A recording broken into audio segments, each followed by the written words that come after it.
Selamat datang di perkuliahan dasar sistem kontrol bersama saya, Prasetya Dwi Wibowo. Pada kesempatan ini, saya akan membawakan materi tentang pemodelan sistem kontrol. Tujuan atau capaian pembelajaran pada kuliah ini diharapkan mahasiswa mampu memahami model sistem dalam bentuk diagram blok dan fungsi alih, model ruang keadaan atau state space, dan model grafik aliran sinyal. Berikut adalah fungsi alih. Diberikan fungsi alih loop tertutup sebagai berikut. Di sini R adalah masukan atau input. C adalah keluaran sistem atau tanggapan sistem atau respon sistem. G ini adalah plan atau sering disebut juga fungsi alih umpan maju. H ini adalah fungsi alih umpan balik atau feedback. Dan di sini di sini adalah galat, menyatakan besarnya masukan dikurangi dengan sinyal umpan balik atau BS di sini.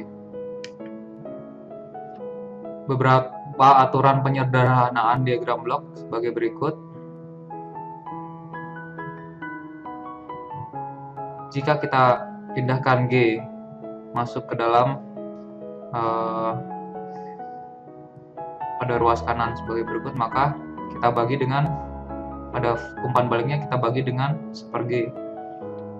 Untuk yang kedua, jika G kita pindahkan setelah percabangan, maka percabangan satunya kita kalikan dengan G. Sementara jika G kita keluarkan sebelum percabangan, maka kita bagi percabangan lainnya dengan 1/G. Dan selanjutnya, jika G2 kita keluarkan sebelum penjumlahan atau pengurangan sistem, maka pada umpan balik maju kita kalikan dengan G2 seperti ini. Dan jika diberikan loop tertutup, maka fungsi alihnya dari A ke B adalah sebagai berikut ini. G1 dibagi 1 plus G1 dikalikan G2. Berikut adalah transformasi diagram blok. Di sini adalah bentuk cascade. Ini adalah ekuivalen diagramnya seperti ini. G1 dikalikan G2 atau G2 dikalikan G1. Yang berikutnya adalah memindahkan blok di belakang penjumlahan. Seperti ini, G-nya berpindah ke depan, maka percabangan lain kita kalikan dengan G. Selanjutnya ini adalah jika G kita geser setelah percabangan, maka percabangan lain yang ke arah umpan mundur atau umpan balik kita kalikan dengan G. Sementara di sini jika G kita pindah ke depan sebaliknya, maka umpan baliknya kita kalikan dengan 1/G. Dan di sini jika G kita pindahkan ke depan penjumlahan, maka umpan baliknya kita kalikan dengan 1/G. Dan terakhir adalah eliminasi atau loop. Kita bisa gunakan fungsi alih dari X1 ke X2 untuk sebagai ekuivalen dari fungsi alihnya. Jadi loopnya bisa kita modelkan menjadi satu diagram fungsi alih, satu blok seperti ini, dimana G dibagi 1 plus minus GH, dimana jika plus berarti menyatakan umpan balik negatif, jika minus menyatakan umpan balik positif. Berikut adalah contoh transformasi diagram blok. Diberikan diagram blok seperti ini, kita sederhanakan. Dan berikut ini juga misalkan diberikan diagram blok sebagai berikut. Dengan reduksi, setelah hasil reduksinya adalah sebagai berikut. Jadi dengan sifat-sifat yang sebelumnya atau prosedur sebelumnya untuk eliminasi dan memindahkan blok, menggeser blok kita bisa pakai sehingga diperoleh reduksi hasil diagram bloknya sebagai berikut. Contoh lain misalkan diberikan sistem pengisian air dalam tangki sebagai berikut. Oke, selanjutnya adalah sinyal flow graph atau grafik aliran sinyal, ditemukan oleh Mason yang menggambarkan hubungan variabel-variabel sistem secara sederhana. Di sini tiap simpul merepresentasikan variabel sistem dan tiap percabangan yang menghubungkan dua simpul sebagai penguatan sinyal. Untuk sistem kompleks, grafik aliran sinyal lebih mudah untuk digunakan. Di sini adalah node 1 adalah menyatakan variabel X1, node 2 adalah variabel X2. Dan fungsi alih dari X1 ke X2 kita modelkan dengan arah panah, tanda panah seperti itu. Di mana besarnya penguatannya adalah A. Atau kita bisa tuliskan X2 sama dengan A dikalikan dengan X1. Berikut adalah contoh lain dari grafik aliran sinyal. Contoh soalnya diberikan sebagai berikut. Kita lihat di sini yang masuk ke node X1 adalah X3, X2, dan U1. Di mana untuk masing-masing penguatannya untuk X1 di sini kembali lagi dia membentuk satu loop tertutup dikalikan dengan A11 ditambah dengan X2 dikalikan A12 ditambah X3 dikalikan A13 dan U1 dikalikan B1. Oke, contoh lainnya ini adalah blok diagram sistem kontrol loop tertutup. Di sini RS masuk ke percabangan atau masuk ke penjumlahan. Tapi sebelumnya kita kalikan penguatannya dengan 1. Di sini GS adalah penguatannya, kita tuliskan dengan di atas tanda panahnya adalah GS. Dan untuk umpan balik HS kita tuliskan dengan minus HS. Karena di sini umpan baliknya negatif, maka kita tuliskan penguatannya minus HS. Dan keluarannya di sini node keluaran adalah CS. Oke, contoh lainnya seperti ini. Di sini ada penjumlahan lainnya, di mana di sini NS kalikan dengan 1 masuk pada node dan hasilnya dijumlahkan dengan G1 kalikan dengan E di sini akan sama dengan G2 dan C di sini adalah keluarannya, R masukannya, minus A adalah umpan balik. Berikut adalah formula Mason untuk grafik aliran sinyal. Di sini grafik aliran sinyal atau sinyal flow graph mengandung informasi yang sama dengan diagram blok. Jadi bentuk lain dari representasi lain dari diagram blok adalah sama dengan sinyal flow graph atau grafik aliran sinyal. Sinyal flow graph memudahkan penentuan fungsi alih melalui formula penguatan Mason. Untuk sistem kompleks bisa kita gunakan grafik aliran sinyal. Jadi kita tidak perlu melakukan reduksi blok diagram. Jadi di sini untuk sistem kompleks bisa kita cari dengan mudah dengan formula Mason. Di sini adalah formula atau rumus umum dari bentuk Mason seperti ini. Di sini P underscore K menyatakan penguatan lintasan maju ke K. Jadi di sini misalkan ada K lintasan maju, maka PK di sini menyatakan penguatan masing-masing dari lintasan majunya. Delta di sini adalah determinan grafik yang bisa kita cari dari 1 dikurangi jumlah penguatan masing-masing loop, satu loop, ditambah jumlah perkalian dari kombinasi penguatan 2 loop, dikurangi dengan jumlah perkalian dari kombinasi 3 loop, dan seterusnya. Dan delta K menyatakan bagian grafik yang tidak menyentuh lintasan penguatan maju dari K. Jadi di sini menyatakan bagian yang tidak menyinggung lintasan maju ke K. Contohnya adalah seperti ini. Kita lihat penguatan majunya di sini terlihat G1, G2, G3, G4. Ini adalah lintasan pertama. Lintasan kedua adalah G5, G6, G7, G8.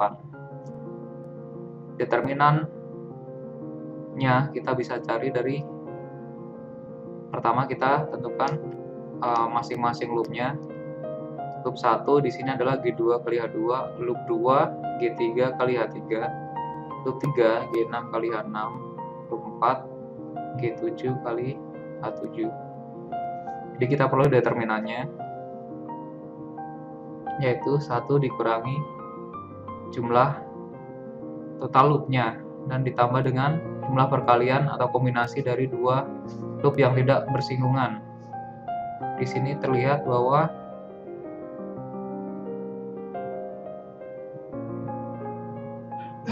ada 4 loop untuk masing-masing loop, dan yang tidak bersinggungan yaitu kombinasinya L1 dikalikan dengan L3 dan L1 dikalikan dengan L4, dan ada lagi L2 dikalikan dengan L3 dan L2 dikalikan dengan L4.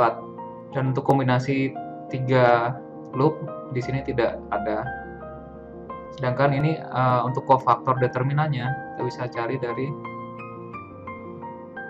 loop yang tidak menyinggung lintasan tersebut. Misalkan di sini adalah kofaktor determinan dari lintasan pertama, berarti kita bisa cari 1 dikurangi jumlah dari loop yang tidak menyinggung lintasan tersebut. Di sini 1 dikurangi L3 plus L4. Begitu juga untuk lintasan 2. Ini adalah lintasan 2, 1 dikurangi L1 tambah L2. Oke, fungsi alinya terakhir kita jumlahkan P1 kali delta 1 ditambah P2 kali delta 2 karena ada dua lintasan maju dibagi dengan determinannya. Kita peroleh hasilnya sebagai berikut. Berikut adalah contoh konversi dari diagram blok menjadi grafik aliran sinyal. Kita bisa lihat di sini masukannya. 1 di sini adalah titik penjumlahannya dilambangkan dengan node, dan di sini adalah node titik penjumlahan kedua atau node 2 di sini dikalikan dengan 1, dan node-nya dikalikan dengan G1. Berikut adalah node penjumlahan selanjutnya, kita lambangkan dengan node dan dikalikan dengan G2. Di sini adalah percabangan, kita modelkan dengan node juga. Selanjutnya dikalikan dengan G3. Dan untuk umpan baliknya kita bisa cari di sini untuk setelah G3 percabangan antara G3 di sini H2, kembali ke penjumlahan. Di sini adalah penjumlahan setelah G1, dan di sini adalah umpan balik dari G2 yaitu sebesar positif atau plus H1. Dan di sini setelah percabangan pada G3 ada umpan balik negatif, di sini minus 1. Dan terakhir CS menyatakan keluaran dari sistemnya. Untuk mencari fungsi transfer atau fungsi alinya, berikut kita gunakan formula Mason. Pertama kita prosedurnya mencari penguatan sinyal majunya. Di sini hanya ada satu lintasan maju. Kita bisa lihat di sini penguatan lintasan majunya adalah 1 kali 1 kali G1 kali G2 kali G3 kali 1 oleh G1, G2, G3. Untuk determinannya, pertama kita list atau kita tulis semua loop-loop umpan baliknya. Di sini ada 3 loop. 1 di sini adalah G1, G2 kalikan dengan H1. Untuk loop kedua adalah G2, G3 kalikan minus H2. Dan loop ketiga yaitu 1 dikali G1 kali G2 kali G3 dikalikan dengan minus 1, seperti ini.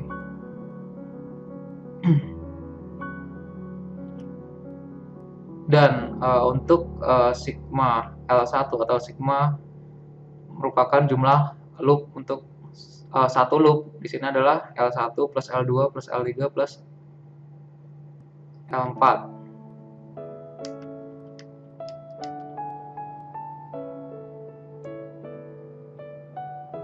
Dan sigma untuk loop 2 sama dengan 0 karena di sini tidak ada loop-loop yang tidak bersinggungan atau semuanya saling menyinggung satu sama lain. Berarti tidak ada kombinasi perkalian dua loop yang tidak bersinggungan. Jadi sigma L2-nya 0. Kita peroleh determinannya 1 dikurangi sigma L1.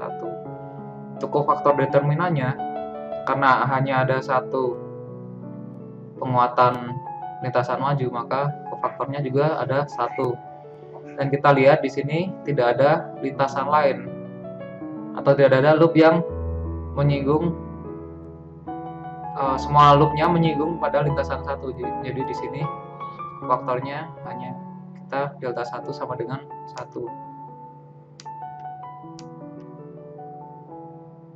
Kita peroleh fungsi alinya P1 kali delta 1 dibagi delta sebagai berikut. Ini adalah fungsi alih dari R ke C atau dari masukan ke keluaran. Berikut selanjutnya adalah pemodelan dengan state space atau dengan ruang keadaan. State atau keadaan adalah kumpulan atau himpunan atau set dari variabel terkecil jika diberikan pada saat kondisi awal T0 dan dengan input untuk mulai dari T0 atau T lebih besar sama dengan T0, dan secara lengkap kita dapat menentukan karakter sistemnya untuk T lebih besar sama dengan T0. Di sini diberikan persamaan ruang keadaan secara umum, di mana di sini untuk persamaan keadaannya disimbolkan dengan X dot, menyatakan turunan X terhadap T. Di sini X dot sama dengan fungsi dari X, U, dan T. X adalah state atau keadaannya, U adalah masukan atau input, T ini adalah fungsi waktu. Sedangkan untuk keluarannya, Y sama dengan G fungsi X, U, dan T. Untuk sistem linear invarian waktu,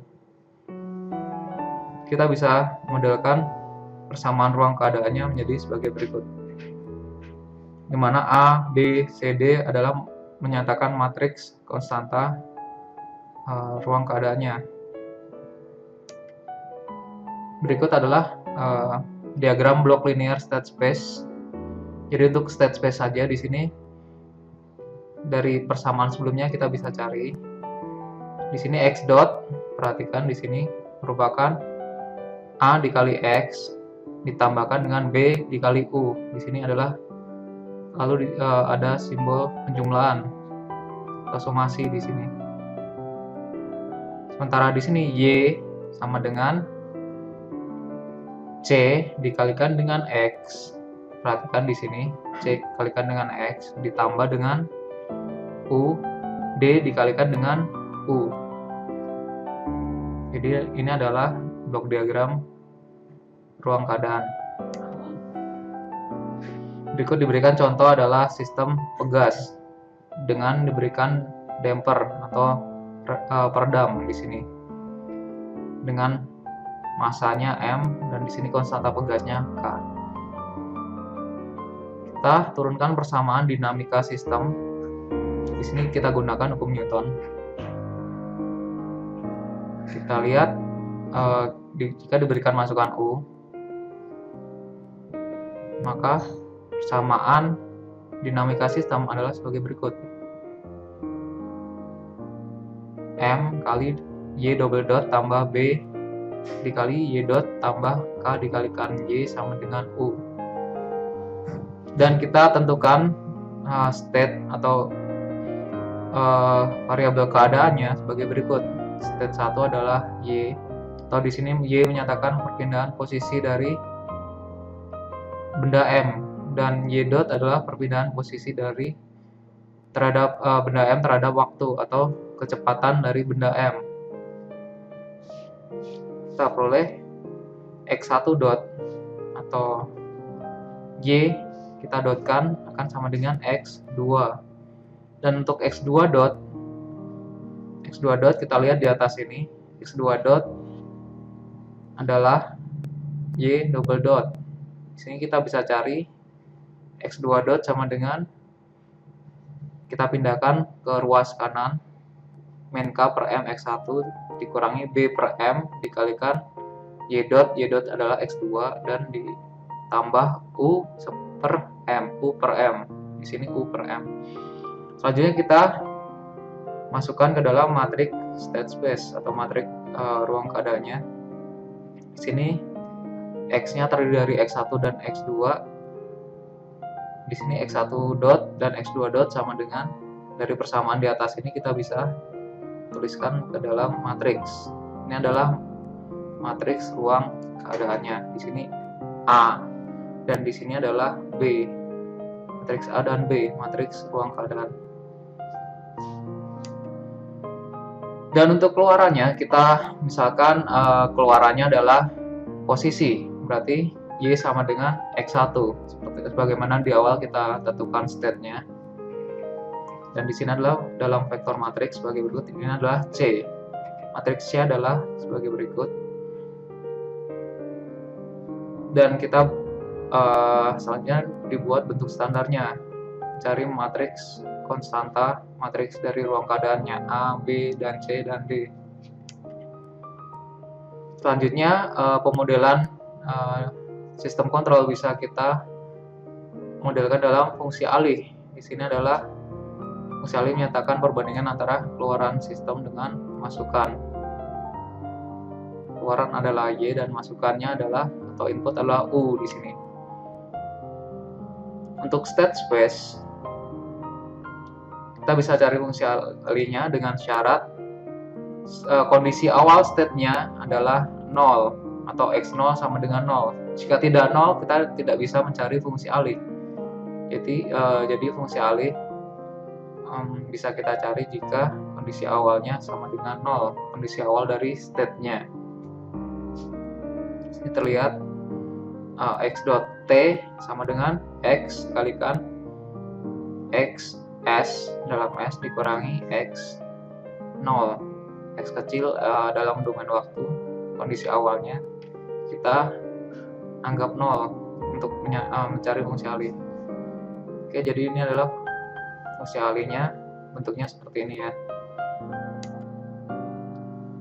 Oke, sekian kuliah tentang pemodelan sistem kontrol.